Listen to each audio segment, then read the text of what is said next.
Bon, eh bien, donc bienvenue à tous à ce troisième webinaire du Collège interdisciplinaire, donc santé, environnement intérieur et qualité d'air. Tout ça en partenariat évidemment avec l'ARCA, dont je salue la présidente Isabelle Bossé. Donc on est évidemment très heureux d'accueillir donc les nombreux conseillers en environnement intérieur, également en habitat santé, plus particulièrement alors Martinotte que j'avais cité mais qui ne devrait pas tarder. En tout cas, on souhaite la voir très vite à l'image. Il y a également Denis Charpin qui doit être en ligne, donc je le salue. Voilà, donc sinon je tiens à tout particulièrement remercier Patrick Elisabeth qui est en face de moi et Justine pour effectivement avoir calé ce webinaire. C'est jamais très simple, vous l'avez vécu en direct, mais on y arrive toujours, n'est-ce pas, Cluzo, que je salue. Voilà.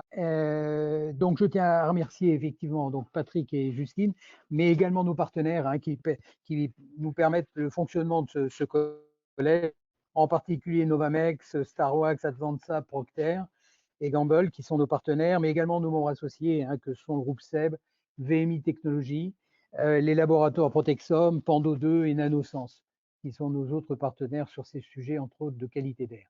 Voilà, donc on est ravis de démarrer ce webinaire. Je laisse la parole à Fabien pour présenter donc le thème qu'il a envisagé de vous proposer et d'animer aujourd'hui. Merci Fabien.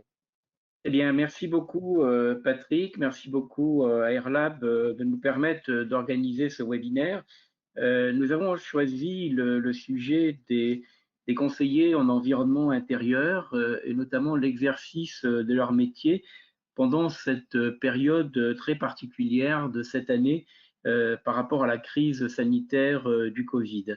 En effet, les conseillères en environnement intérieur sont au plus proche des patients qui souffrent de maladies respiratoires et elles vont à leur domicile, donc elles sont tout à fait en première ligne pour les aider, les accompagner dans leur maladie et dans leur environnement intérieur.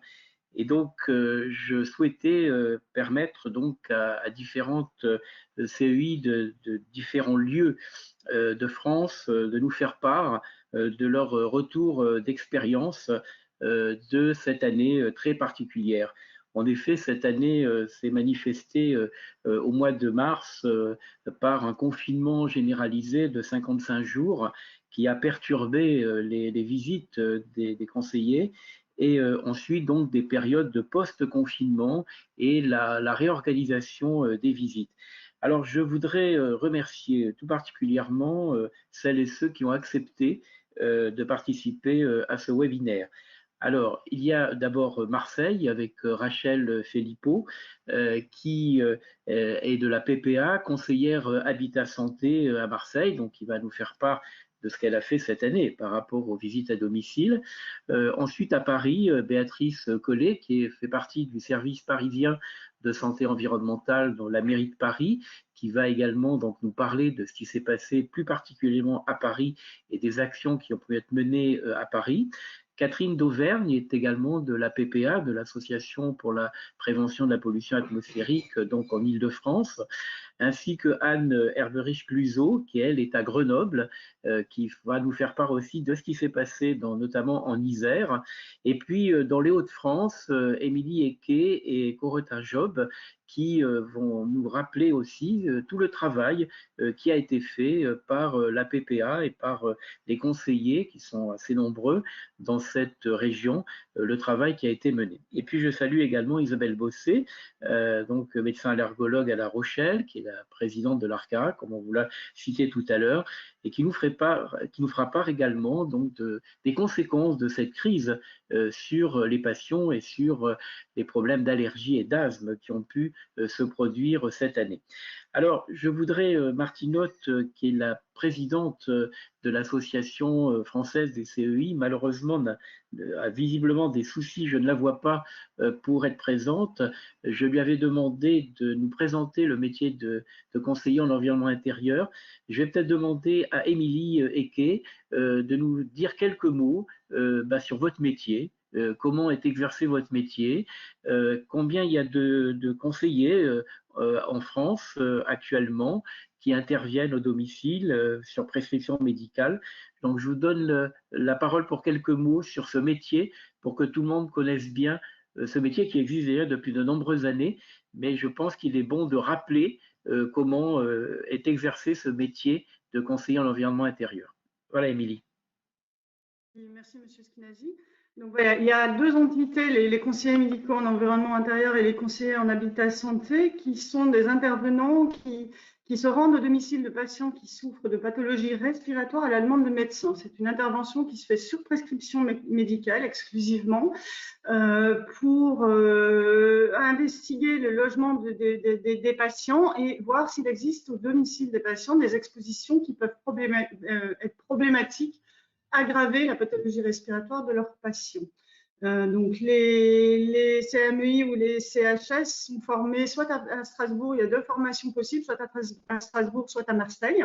Ils sont formés à la santé environnementale et plus précisément à la santé respiratoire dans les logements. Et ces bases-là de la formation nous permettent, une fois diplômés, d'intervenir au domicile des patients à la demande des médecins. Et alors, voilà. il y a combien actuellement de conseillers qui travaillent en France ou même en Outre-mer, je crois? Alors, les chiffres exacts, précis, je ne les connais pas. Je pense qu'on est autour de 90 ou à peine à pouvoir intervenir sur le territoire français. Voilà, mais précisément, je ne connais pas les chiffres exactement. Et ces conseillers sont rattachés donc soit à des hôpitaux comme celui de Strasbourg ou de Grenoble, rattachés aussi à des associations, c'est ça, et même financés par les agences régionales de santé. Voilà, c'est très disparate en fait en termes de financement de ce métier de conseiller. Oui, oui, chaque territoire est pourvu de façon très différente. Il y a des territoires qui sont bien pourvus, comme le nôtre dans les Hauts-de-France, d'autres territoires qui le sont un peu moins. Donc, il y a effectivement une disparité de l'offre avec des modes de fonctionnement qui sont différents. Certains sont effectivement travaillent dans des hôpitaux, travaillent dans des services d'hygiène, d'autres dans des associations. Donc, voilà, tous sont formés, mais avec des modes de fonctionnement et de financement qui sont différents sur le territoire français. Très bien, merci. Donc voilà le travail. Et alors ce travail de conseiller a été perturbé cette année. Alors je vais m'adresser d'abord à Béatrice pour aller dans la capitale. Béatrice, vous allez nous expliquer comment d'abord est exercé ce métier à Paris, parce qu'il a quelques particularités de fonctionnement. Ça fait de nombreuses années que vous intervenez. Pardon, excusez-moi. Voilà, vous intervenez à Paris pour le service parisien de santé et environnement et notamment auprès des médecins hospitaliers ou même libéraux. Vous pouvez nous préciser comment fonctionne ce métier à Paris et en particulier ce que vous avez fait pendant le confinement? Oui, donc nous à Paris, on intervient, voilà, comme l'a expliqué Émilie, sur prescription médicale.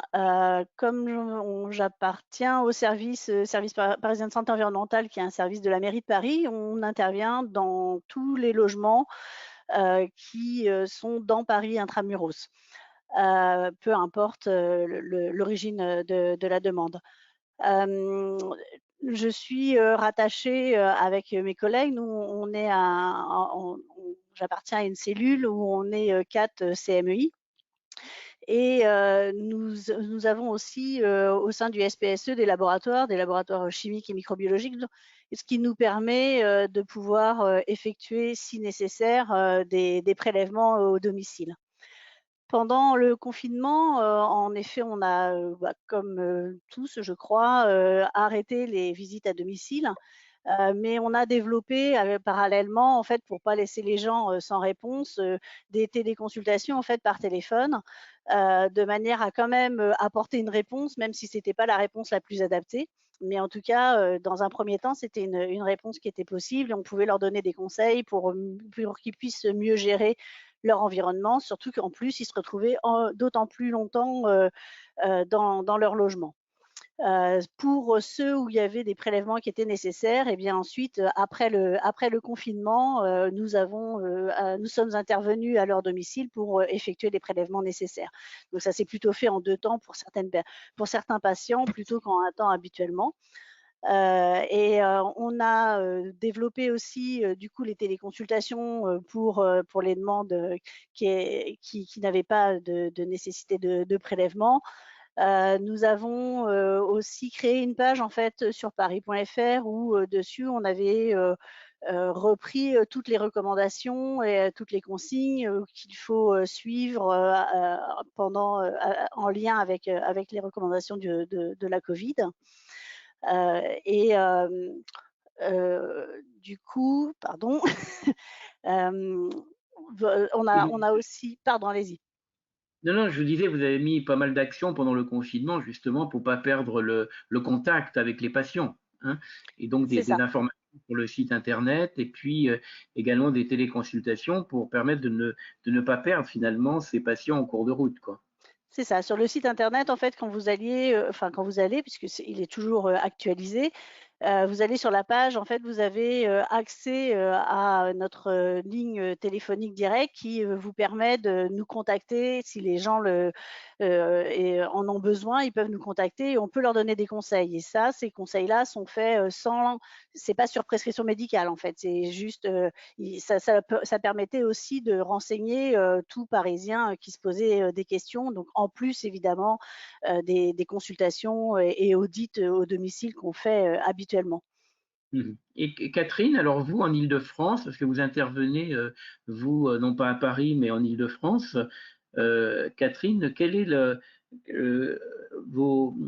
pendant le confinement, pardon, vous avez mené un certain nombre d'actions pendant ce confinement? Oh, mais micro, mettez le micro.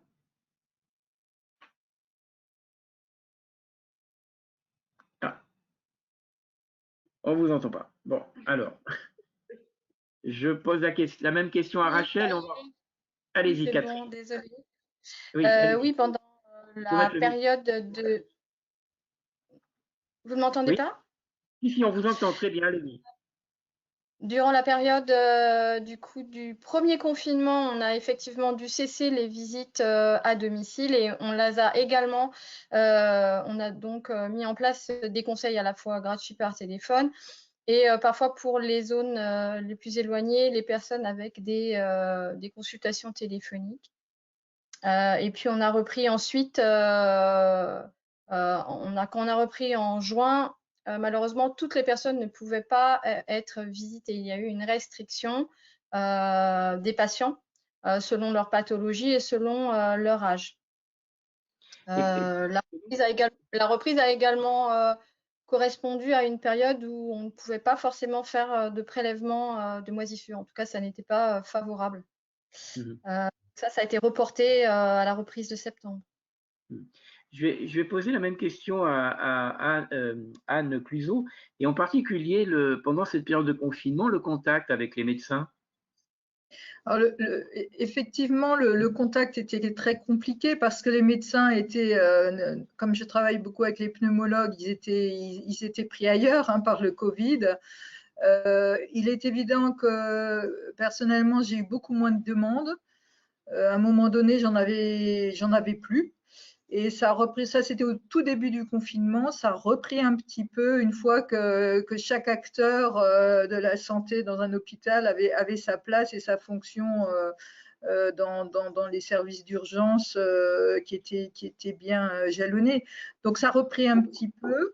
Et à ce moment-là, nous avons développé au CHU de Grenoble un questionnaire d'auto-évaluation de l'habitat, donc que j'envoyais soit par mail, soit par courrier, et qui permettait aux patients tranquillement de répondre à ce questionnaire, de me le renvoyer, et qui servait de base à une discussion téléphonique, du même ordre que celle qu'a développée Béatrice avec son service, et qui permettait un échange et de déjà donner quelques recommandations d'usage et j'allais presque dire d'urgence, bien que on est en termes de conseiller, on n'était pas vraiment dans l'urgence, mais voilà, ça permettait déjà de pallier à certaines problématiques de l'habitat au domicile du patient. L'objectif, en fait, n'était pas de perdre le contact avec les patients parce que on a dit pendant cette période de confinement que les personnes n'osaient pas aller consulter et voir leur médecin et qu'il y avait beaucoup de maladies chroniques n'étaient pas complètement suivies par les médecins dans les consultations. Rachel Philippot à Marseille, dans cette période de confinement, vous, qu'est-ce que vous avez fait pour éviter de perdre le contact avec les patients? Vous m'entendez bien, Rachel? Oui, merci. est-ce que vous m'entendez? Oui. Oui, oui. À Marseille, c'est pareil. Pour le premier confinement, on a cessé les visites complètement et on a mis en place aussi des réponses par téléphone. Donc, quand c'était des conseils classiques qui pouvaient être donnés, enfin, quand on pouvait aider, ça permettait de faire une assistance et de rassurer les personnes, on les donnait. Et quand on se retrouvait dans des cas un peu plus compliqués avec trop d'habitat dégradé, là, on mettait à disposition des fiches de signalement pour qu'il y ait un relais après, en espérant en sortie de confinement plus rapide vers le pôle de lutte contre l'habitat indigne. Alors, dans les Hauts-de-France, Émilie et Corentin, quelle a été votre action pendant cette période-là? Je sais que vous avez beaucoup travaillé pendant cette période de confinement. Alors, Émilie? nous, effectivement, les visites, oui, vous m'entendez? Très bien, allez-y. Vous m'entendez? Oui, oui, oui. Les visites ont été mises en suspens. Néanmoins, on répondait aux mails, on répondait aux sollicitations téléphoniques parce que le secrétariat avait été transféré sur un poste de CMEI. Donc, on pouvait toujours être présent pour répondre aux sollicitations des patients. Néanmoins, ça a été une période très propice justement et intéressante pour l'ensemble de l'équipe des CMEI de la PPA parce que ça nous a permis de libérer du temps pour faire une évaluation des enquêtes CMEI réalisées en 2019. Et donc, on le fait chaque année, on essaye de faire régulièrement ces évaluations-là, mais on a souvent un échantillon beaucoup plus restreint. Là, cette fois-ci, on a pu se mobiliser un maximum de patients qui étaient chez eux, qu'on pouvait interroger. Et donc, ça nous a permis de pouvoir faire une évaluation qui a touché 302 patients qui avaient bénéficié d'une visite l'année d'avant. Donc, ça a été une période bien propice pour ça, qui nous a libéré du temps pour pouvoir travailler là-dessus. Et vous avez pu, à ce moment-là, contacter des patients, par exemple, pour leur poser des questions? Oui, ils étaient là, en fait, ils étaient chez eux. Donc, on a rarement eu un tel, je crois qu'on a eu 75-80% des patients qu'on pensait à Plogne qui ont répondu à l'enquête. Donc, on avait fait un premier tri, on avait exclu certaines situations. Et au final, sur toutes celles qu'on avait, que l'on avait choisies, en fait, on a eu un taux de réponse à près de 75%, je pense. On est en train de l'analyser, hein, cette évaluation-là, donc c'est en cours. Mais on a un taux de réponse énorme, en fait, parce que les gens étaient chez eux et contents de répondre. Oui. Est-ce que Martine nous entend ou peut parler? Je ne sais pas si elle peut parler, Martine, parce qu'elle me disait qu'elle était connectée. Non, je ne l'entends pas. Alors, je voudrais, après cette période de confinement qui a été quand même lourde, hein, 55 jours de confinement généralisé en France pour essayer donc de limiter fortement la circulation du virus parce que vers la mi-mars, on était un peu dépassé par cette circulation du virus et notamment, c'est dommage que Martine ne puisse pas être là parce que le Grand Est, la région du Grand Est a été particulièrement touchée au démarrage de cette épidémie en France, notamment avec l'épisode de Mulhouse, et notamment l'hôpital de Strasbourg a été vraiment à un moment donné débordé, ou celui de Mulhouse également ont été débordés par les patients. En fait, donc, nous sortons de ce confinement, nous arrivons donc au mois de mai, nous sommes le 11 mai, et vous allez reprendre les visites. Sauf que vous allez reprendre les visites, si je peux me permettre, d'une certaine manière. C'est-à-dire, ça ne va plus être la visite comme d'habitude, et en particulier en matière de protection. Peut-être vous pouvez m'expliquer, Béatrice, peut-être, je suis désolé, c'est Martine qui m'appelle. Je vais vous donner la parole pendant que j'essaye de répondre à Martine. Béatrice, vous pouvez expliquer comment vous vous protégez finalement quand vous allez faire une visite après le confinement? Allô? Oui. Donc du coup, on a un petit peu adapté évidemment nos protections. On avait des masques, toute l'équipe. Nous, on intervient, quand il y a des prélèvements, on intervient à plusieurs au domicile. Donc on était, nous, masqués avec des surchaussures, avec des protections en fait pour ne pas, pour protéger nos patients. Et on demandait en amont en fait au téléphone, avant d'intervenir, on demandait à nos patients que tous les occupants du logement soient masqués. Chez nous, ça a toujours été respecté des deux parts. On n'a pas eu de problème sur ce point. Évidemment, on a eu un usage de gel hydroalcoolique, puisqu'on n'en faisait pas forcément auparavant, avant et après. On demandait également à ce qu'il y ait une aération de 10 minutes, 2 heures avant notre intervention pour éliminer éventuellement s'il y avait des risques dans le logement. Cette précision de 2 heures avant, en fait, c'est parce que ça nous permettait quand même de faire des mesures qui restent quand même un petit peu valables pour la qualité d'air. Et puis on essayait aussi de faire pas mal de questionnaires. En fait, on a plusieurs questionnaires dans l'habitat, notamment voilà, sur l'audit, des questionnaires santé, sur les pièces, etc., sur les habitudes de vie. Et en fait, tout ce qui pouvait tourner autour des habitudes de vie, on le faisait en amont par téléphone, ce qui nous permettait d'être moins longtemps sur site et pour éviter d'être trop longtemps dans l'habitat avec nos patients. Je donne la parole à... Alors, on va essayer, on va faire un essai. Martine, vous m'entendez? Attendez, allez-y. Ah ben, je vous vois, Martine. Je vous vois. Allez-y, allez-y. Prenez la parole, Martine. Je vous vois, je vous vois. Je raccroche. Allez-y, Martine. Vous m'entendez bien, Martine? Alors, moi, je vous entends, oui, par le téléphone. Bonjour à tous. Désolée pour ces problèmes de connexion.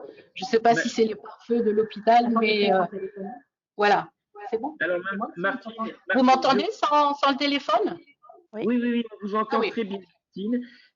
On a parlé du stade du confinement. Si vous pouvez dire quelques mots au moment du confinement, ce qui s'est passé, parce que je disais tout à l'heure que le Grand Est avait été particulièrement touché par l'épidémie, et notamment votre hôpital et celui de Mulhouse en particulier ont été très touchés par le nombre de patients, même avec des transferts de patients à certains moments.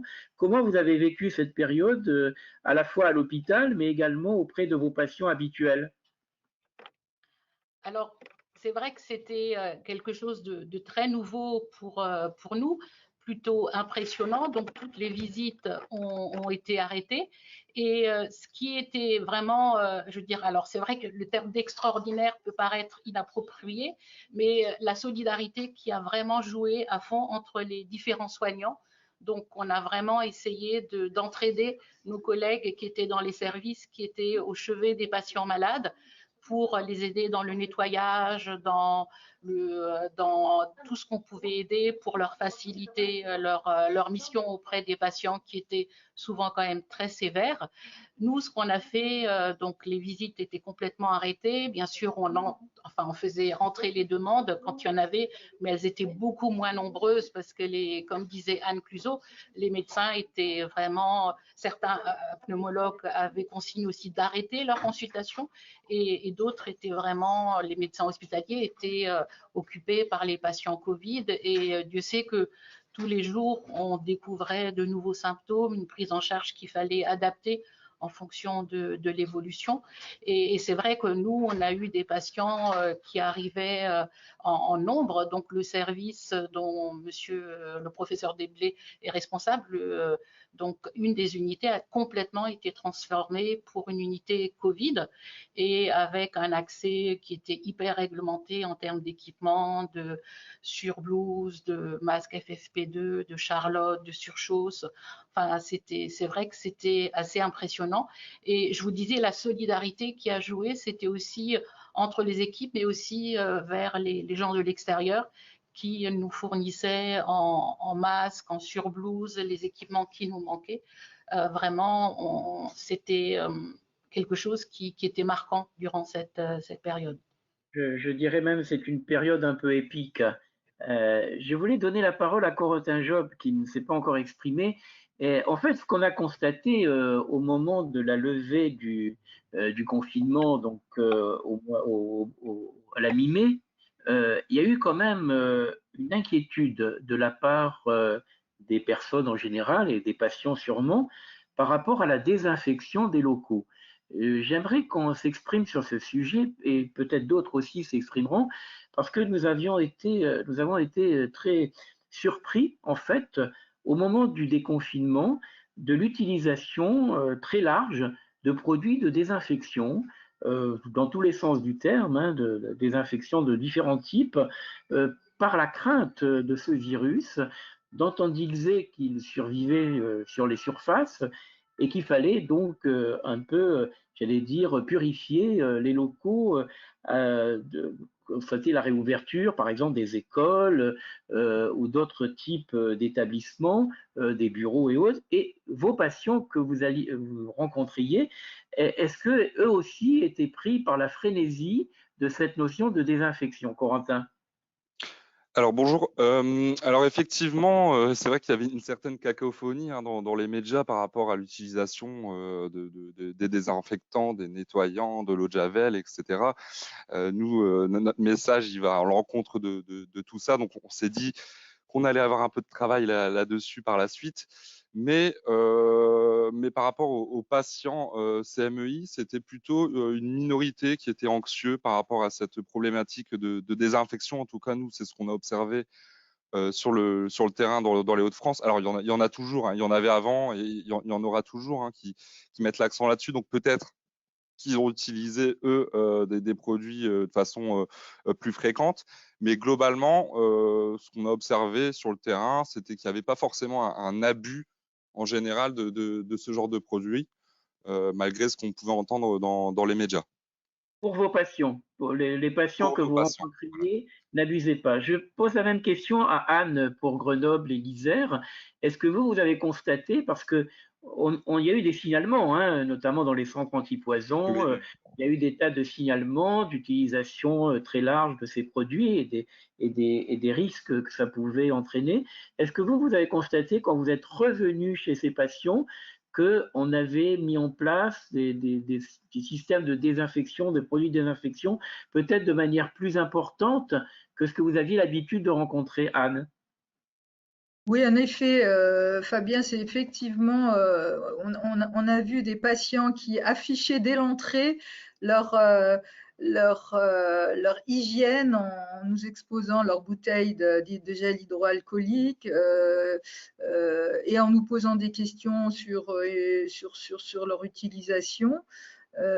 Donc c'était effectivement, on retrouve un peu la palette de tous les patients qu'on peut rencontrer dans notre métier, entre les hyperhygiénistes qui ont encore sur-nettoyé chez eux, et puis des patients par contre à la limite de l'hygiène, ne voulant pas trop porter le masque, qu'il fallait rappeler qu'il fallait porter le masque, etc.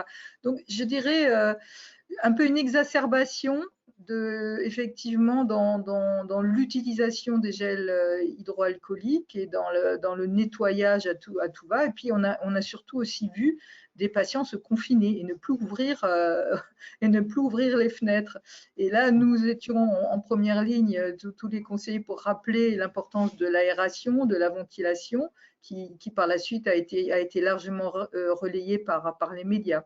Donc voilà, il y a eu un petit peu ces deux tendances, toujours des patients qui sont dans la mise en œuvre au maximum des consignes, et puis ceux qui vous expliquaient que de toute façon, ça leur changeait pas grand-chose et que eux, leur maladie, c'était plus important et que le Covid n'était qu'une grippe comme une autre. Voilà, donc une bonne représentation de l'esprit qu'on a pu entendre de ci, de là dans les médias.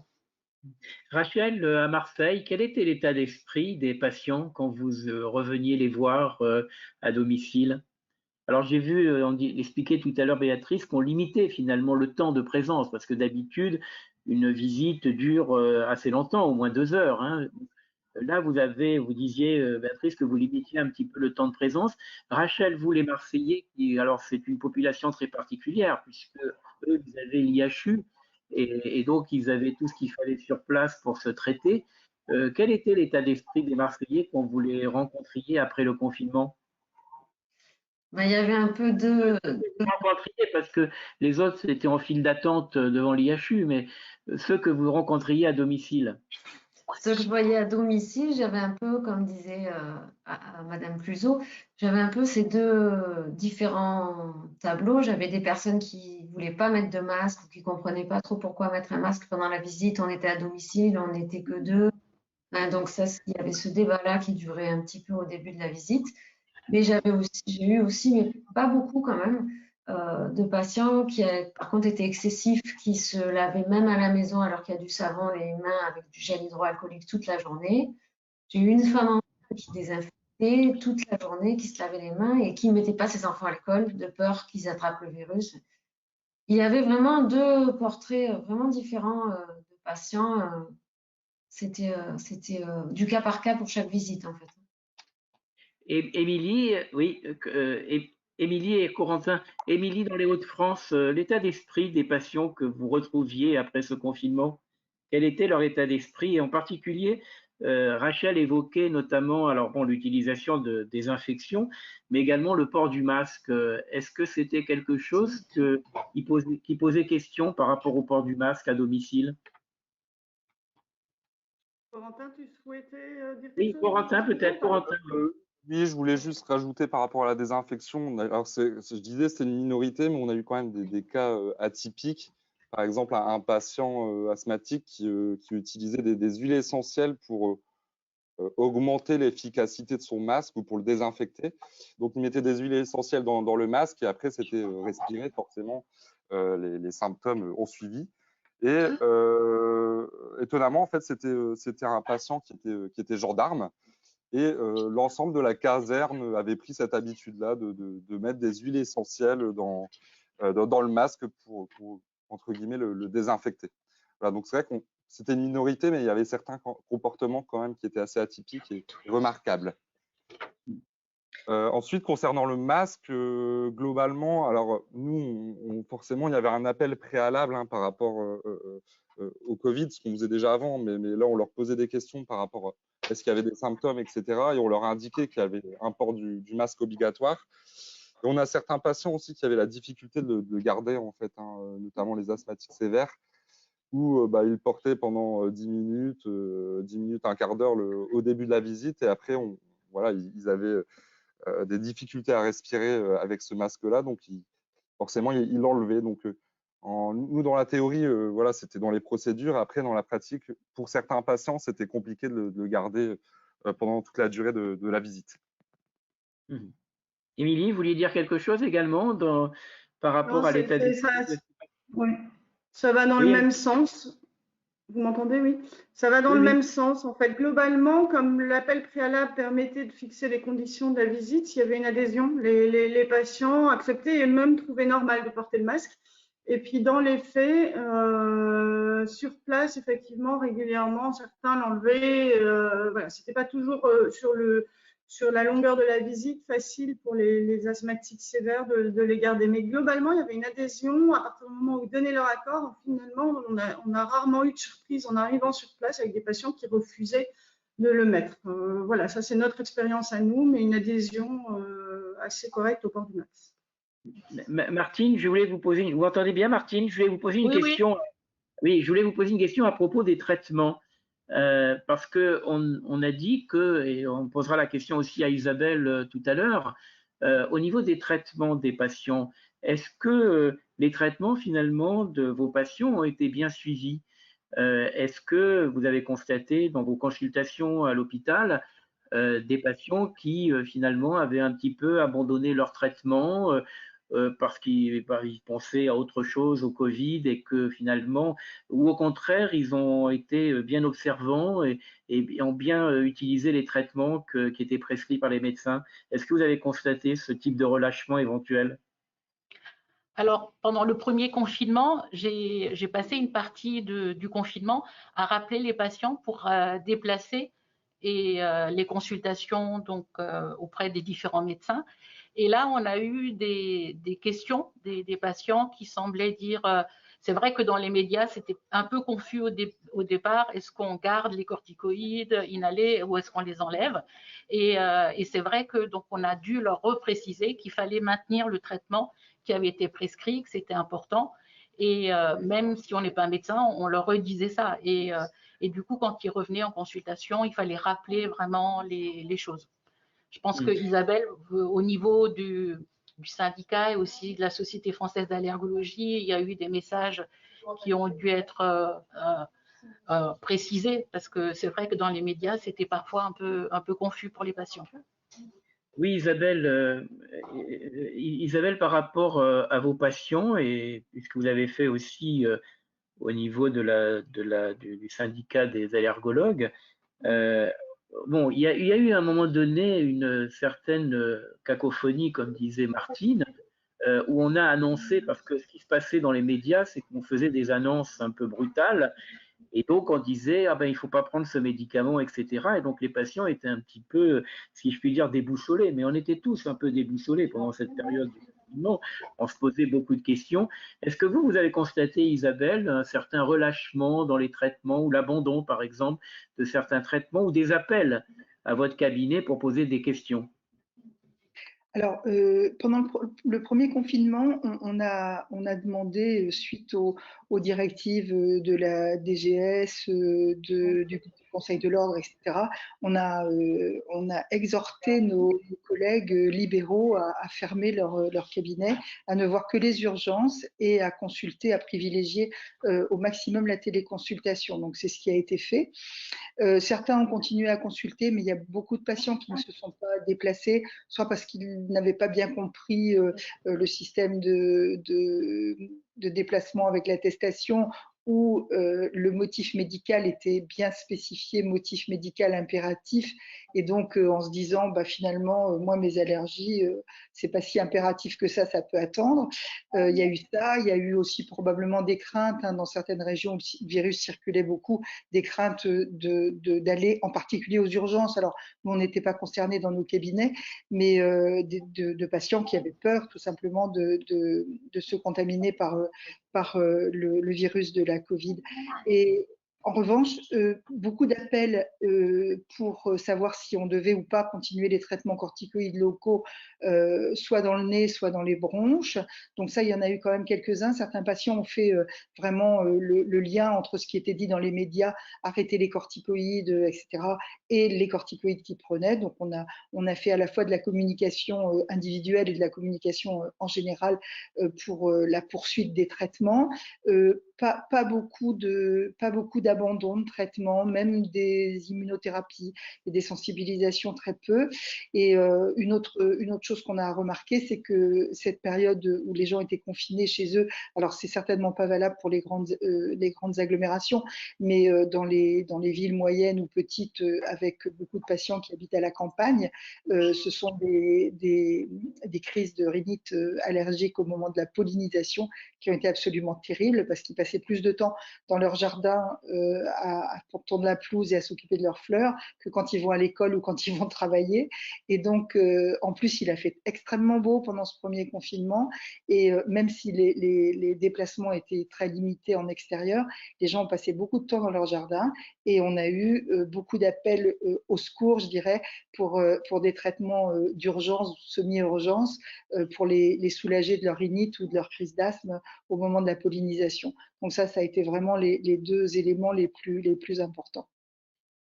Merci. Alors, au mois de mai-juin, justement, puisqu'on parlait tout à l'heure du post-confinement, la circulation du virus a été fortement limitée.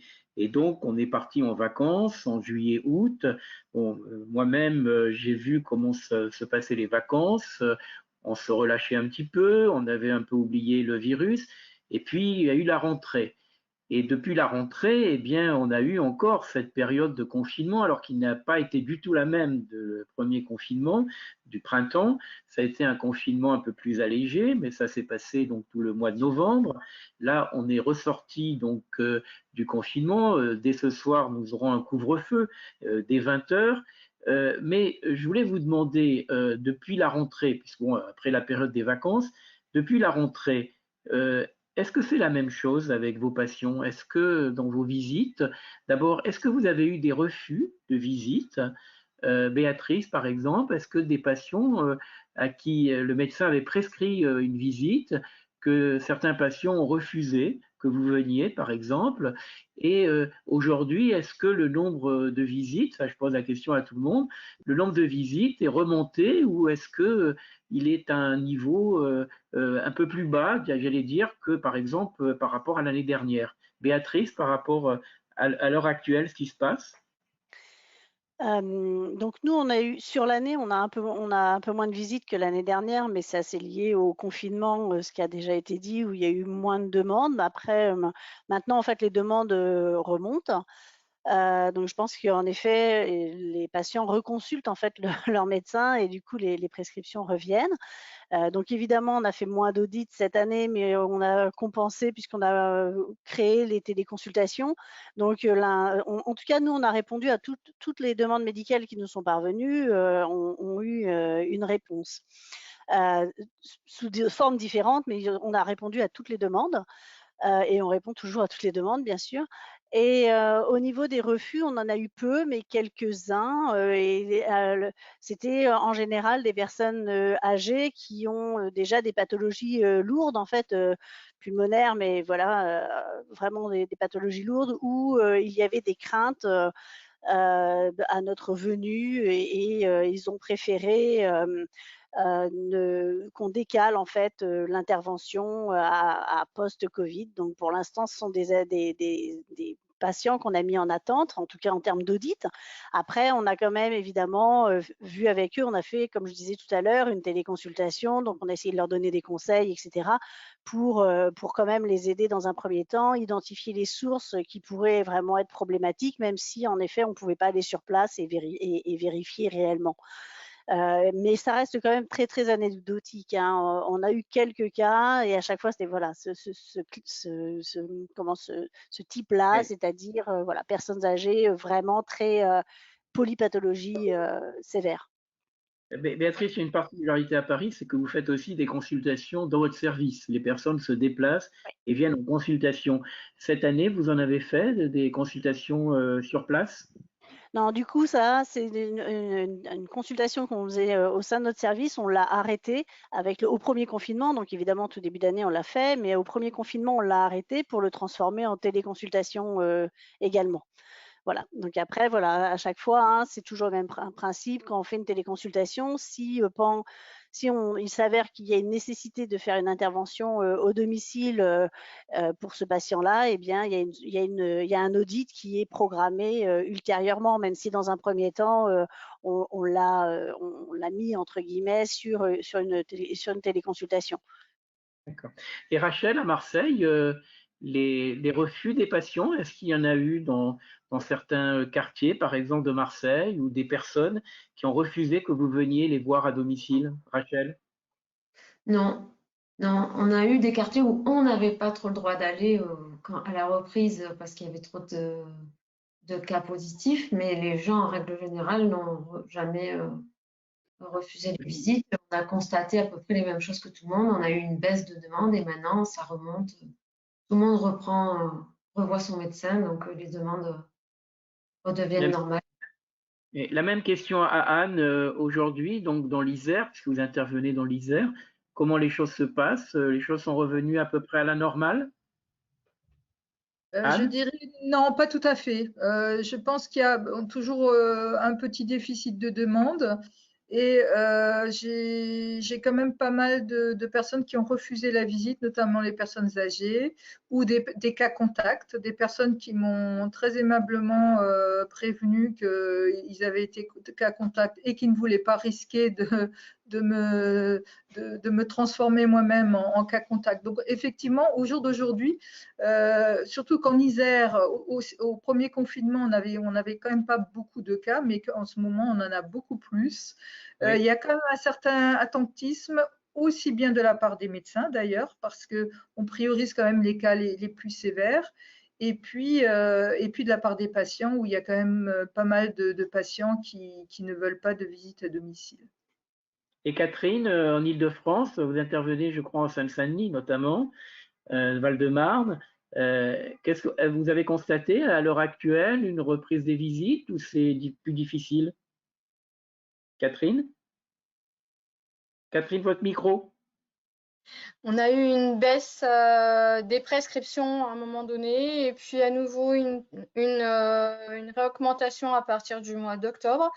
On voit une demande augmentée plutôt de la part des particuliers qui demandent la marche à suivre et vers quel médecin se tourner pour un audit environnemental. Moi, ce que je note aussi, surtout, c'est que cette situation est vraiment un stress supplémentaire pour les patients. Je crois que j'ai jamais autant entendu la petite phrase « je suis personne à risque » dans les échanges. Il y a vraiment ce sentiment d'augmentation du stress, une exacerbation en fait renforcée avec le confinement. J'ai pas eu beaucoup de refus de visite. C'était surtout des patients qui revenaient d'hospitalisation, qui se sentaient fatigués ou plus fragiles ou qui accueillaient temporairement de la famille. Mais en gros, voilà. Au niveau des visites, là, ça se stabilise à un niveau, je dirais, qui était équivalent au mois de janvier-février l'année dernière. Et dans les Hauts-de-France, ça a repris, Émilie et Corentin, les choses ont repris. Émilie, par exemple, comment dans les Hauts-de-France les choses ont recommencé? Alors, à la rentrée, vous m'entendez, oui? À la rentrée des vacances, il y avait très peu de demandes. On a eu un peu peur, on a vu que ça mettait du temps à reprendre. Et puis petit à petit, parce qu'on a communiqué aussi, on a prévenu les médecins que les visites reprenaient, petit à petit ça a repris et là on reprend un rythme qui n'est pas celui qu'on avait avant, mais qui est encourageant et bien plus positif qu'il ne l'était là au mois de septembre. Donc oui, ça reprend. Corentin, est-ce que vous avez recontacté les médecins pour leur dire que les visites reprenaient, qu'ils pouvaient prescrire des visites? Vous avez contacté les médecins pour leur dire que vous étiez à leur disposition? Oui, effectivement. Donc, au niveau de la plateforme régionale dans les Hauts-de-France, on a envoyé en fait un courrier, un mail aux médecins prescripteurs en fait habituels, qui sont assez nombreux pour leur dire qu'on avait repris les visites et qu'ils pouvaient represcrire aussi, voilà, des visites pour leurs patients. Voilà. Et Martine, à Strasbourg, là, les choses se passent comment en ce moment? Oui, nous aussi, on a repris assez vite les visites à partir du 19 mai même.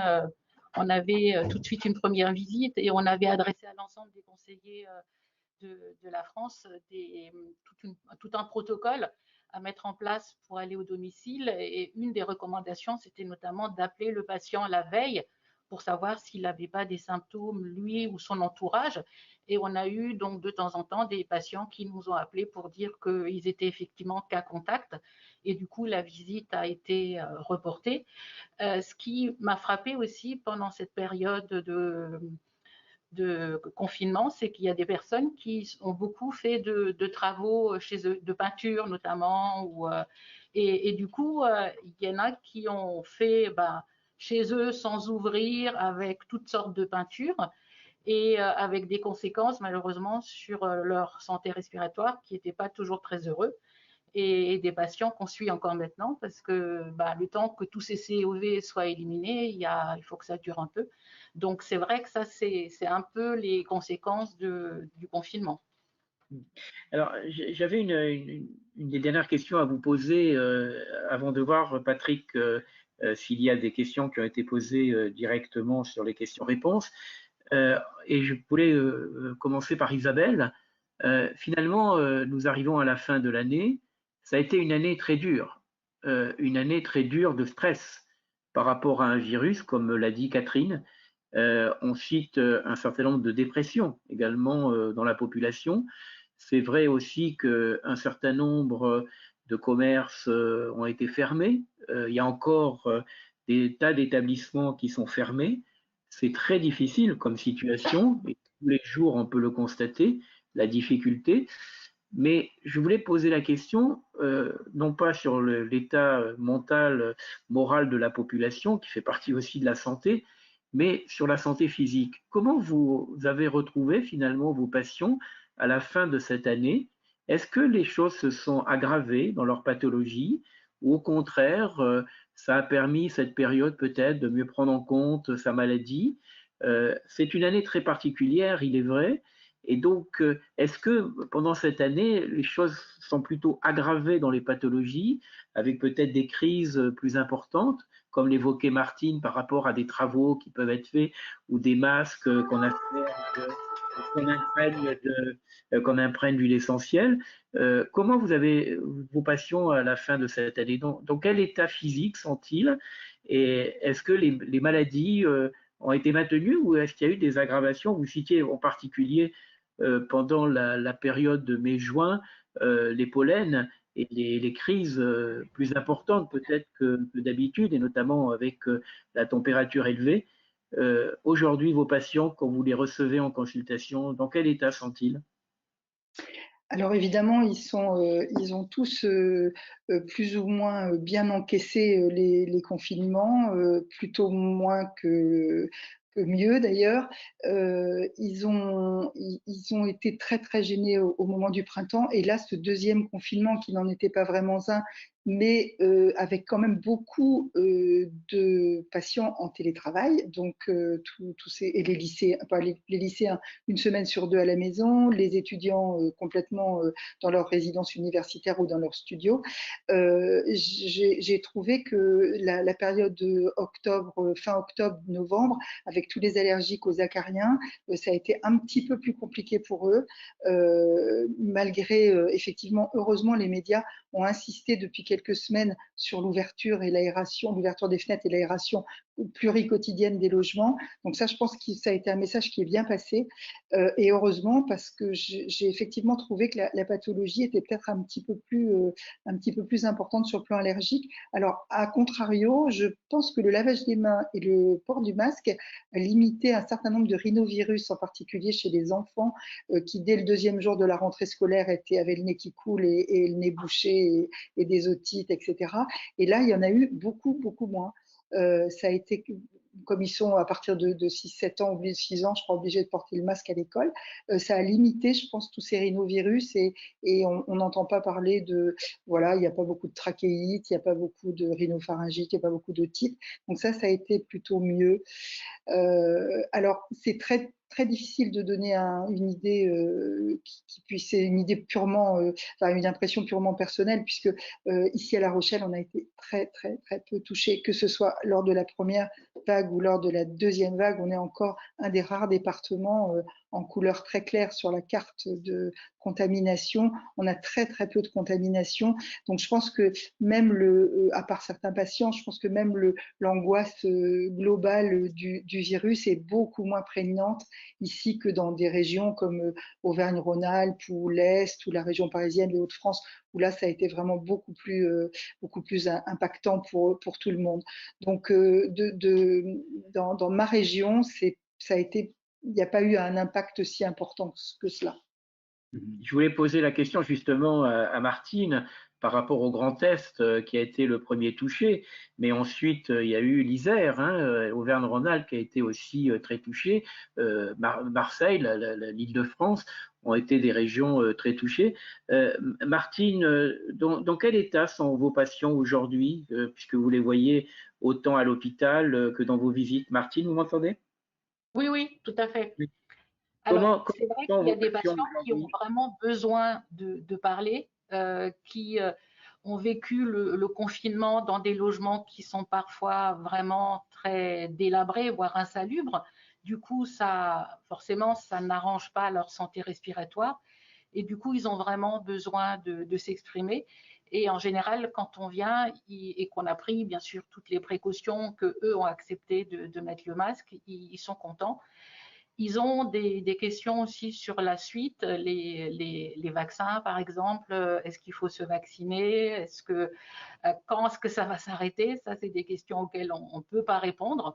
Et c'est vrai que nous, on leur donne des informations sur des choses où ils peuvent maîtriser, donc l'aération des fenêtres, faire attention aussi aux produits qu'on utilise. Bien sûr, il faut désinfecter pour certaines choses, mais surtout pas utiliser à large main nue les produits qu'on peut trouver dans le commerce. Donc c'est vrai qu'il faut des fois nuancer certains messages, mais c'est vrai que forcément ça a été assez traumatisant pour certains patients, notamment les personnes âgées qui se sentaient vraiment très isolées s'ils n'avaient pas de contact avec leur famille.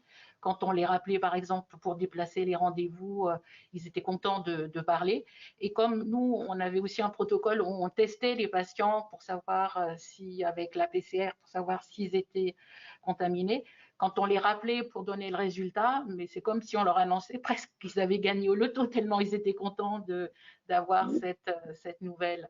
Et c'est vrai que je pense que les relations humaines, l'empathie était dans cette période-là encore d'autant plus importante. Et Anne, oui, Anne, il y avait d'une part l'inquiétude du Covid pour les patients. Il y avait aussi leur inquiétude de leur maladie respiratoire chronique. Comment les patients que vous rencontriez, c'est une question aussi aux autres, faisaient la part des choses entre ce virus nouveau qui est arrivé cette année et en plus leur pathologie chronique qu'ils ont déjà depuis un certain nombre d'années? Comment ils faisaient la part des choses? Quelle était leur plus grande inquiétude en fait? C'était le virus ou le nouveau virus, ou c'était leur pathologie chronique qu'il fallait maintenir et maîtriser? Anne? Alors, je dirais qu'il y a eu les deux cas de figure. Le virus qui éclipsait la pathologie chronique avec des inquiétudes extrêmement fortes pour eux ou pour leur entourage par rapport au Covid.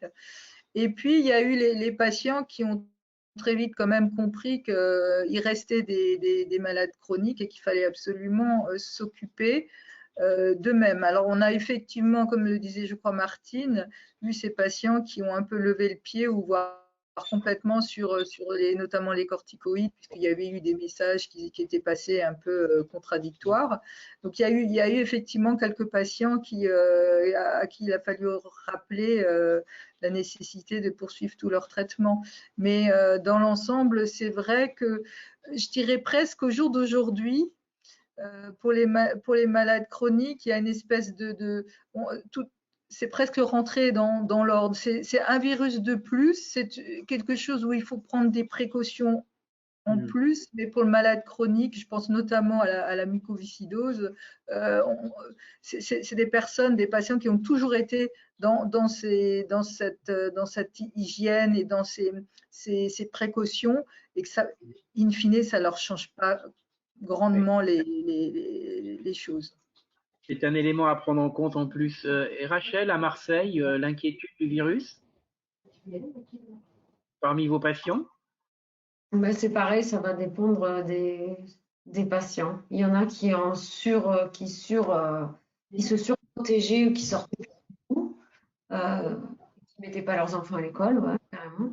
Et puis il y en a qui voyaient ça comme un virus de plus et ils ne faisaient pas plus attention qu'avant, mais c'était vraiment les deux.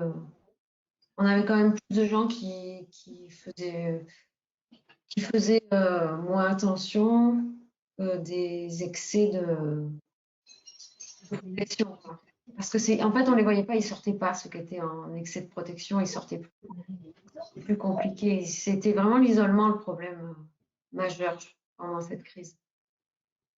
Et Émilie, quand vous interrogiez les patients au téléphone, est-ce que vous sentiez cette inquiétude du virus et ce fait de cet auto-confinement en fait supplémentaire en disant je suis patient à risque et donc j'évite de sortir? Est-ce que vous avez vu des patients de ce type-là qui ne voulaient pas sortir de chez eux?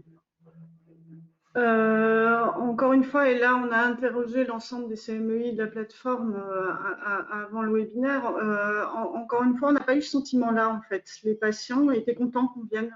Donc on n'a pas eu trop d'inquiétude. À la marge, on en a eu avec des patients, effectivement, quelques-uns qui étaient excessivement inquiets, enfin excessivement, légitimement aussi inquiets, qui se pensaient patients à risque parce que pathologie respiratoire chronique.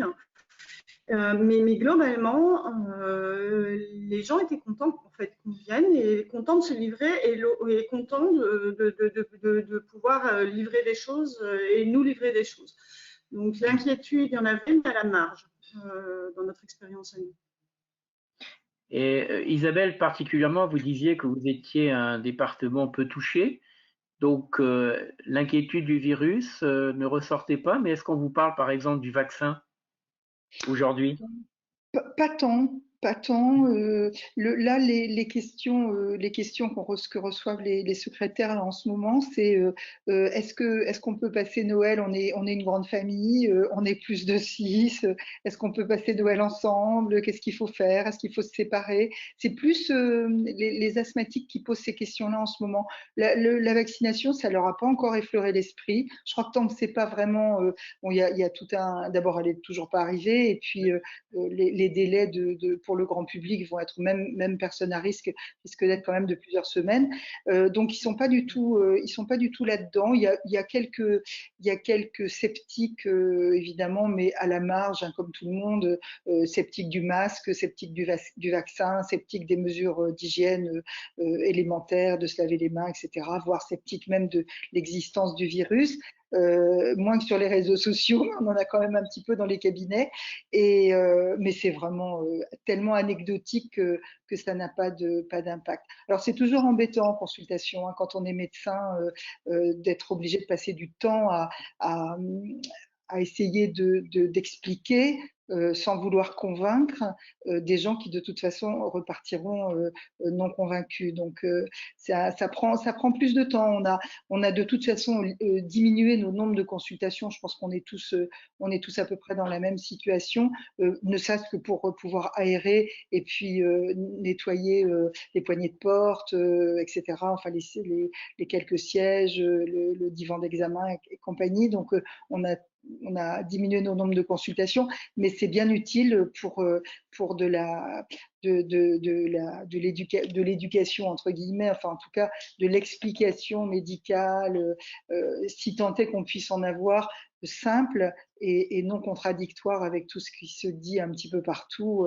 Donc on tente, je pense, d'avoir des discours qui sont extrêmement basiques, sans entrer dans des polémiques et des considérations qui nous dépassent et qui dépassent même les spécialistes en infectiologie ou en épidémiologie. Donc voilà. Très bien, merci beaucoup. Je vois que l'heure a passé. Je ne sais pas, Patrick, si on avait quelques questions on pourrait prendre ou répondre après. Hein, on pourra reprendre. Il n'y en a pas. Il n'y en avait pas.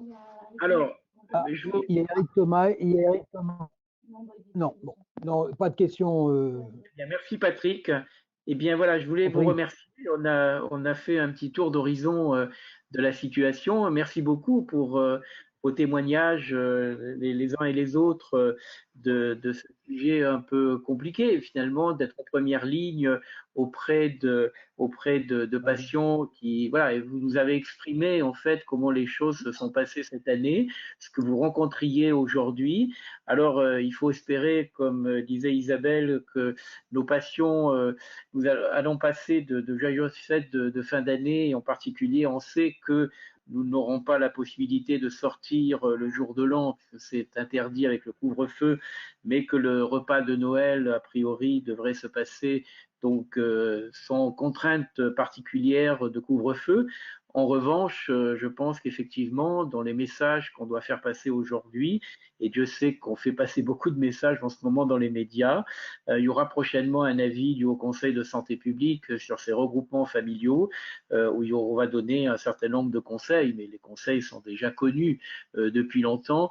Il faut limiter les interactions et surtout protéger, bien sûr, nous protéger mutuellement et protéger aussi les plus fragiles d'entre nous pour éviter éviter de leur apporter en plus de Noël le virus, et ce serait un peu dommage de se retrouver au mois de janvier dans une situation un peu plus compliquée, même si la situation à l'heure actuelle n'évolue pas beaucoup, on est à un plateau de contamination. Bon, il faut espérer que nous allons passer ces fêtes sans trop de problèmes et qu'au mois de janvier, on n'aura pas un rebond de nouveau épidémique et qu'on pourra, j'espère, avec la vaccination, progressivement agir sur ce virus et enfin nous protéger. Merci beaucoup à toutes et à tous de nous avoir permis de témoigner sur ce sujet. Et donc, je vous dis à une prochaine fois pour un prochain webinaire. Merci Patrick de votre organisation. Merci à tout le tous. monde. Merci. Bonne fête à tous. Bonne Merci. fête. Oui, de bonnes fêtes à Au tous. revoir. Au revoir. Désolé pour Martine au Au début. revoir. Mais bon, Non, mais elle a Martine récupéré, c'est parfait. était là. C'était parfait. Merci beaucoup à tous. Au revoir. Au revoir. À bientôt. Au revoir à tous. Bye bye.